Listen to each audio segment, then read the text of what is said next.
Ninakaw mula sa nakaparadang sasakyan sa Valenzuela ang isang bag na naglalaman ng mahigit 70,000 piso. Pinaghanap na ng pulisya ang salarin at ang kasabwat niya. May unang balita si James Agustin. Nakaparada sa labas ng isang shop ang SUV na ito sa MacArthur Highway, Barangay Dalandalan, Valenzuela City, mag-alas 2 ng hapon nitong Sabado. Masdan ng isang lalaki na binuksan ang pintuan sa passenger side dahil may kinuha siya sa loob. Ilang saglit pa dumating ang dalawang lalaki na nakasakay sa motorsiklo. Pumarada sila malapit sa poste at bumaba ang angkas. Naglakad papalapit sa SUV ang angkas at binuksan ang pintuan sa driver's side. Kita na may hawak na siyang bag tsaka mabilis na sumakay sa motorsiklo. Sa dashcam video ng SUV, kita ang paghinto ng dalawang riding in tandem. Ang angkas sumili pa sa bintana ng sasakyan bago mabilis na kinuha ang bag.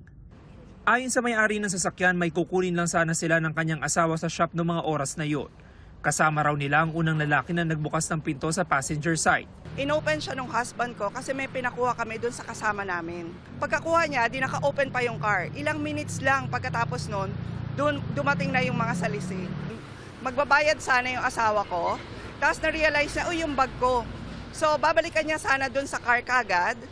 Pero nung pinuntahan niya, wala. Natangay ng mga sospek ang bag na naglalaman na mahigit 70,000 pesos na cash, iba't ibang card at mga susi. Sabi nga kahit 1,000 lang yun, masakit pa rin sa amin eh. Kasi hindi naman pinupulot yun, di ba? Pinaghihirapan yun eh, kaya unfair talaga eh. Nai-report na ang insidente sa Valenzuela City Police Station na patuloy ang isinasagawang back and forward tracking sa mga kuha ng CCTV. Umaasa naman ang biktima na sa lalong madaling panahon ay mahuhuli ang mga salarin. Lumaban sana sila ng patas, di ba?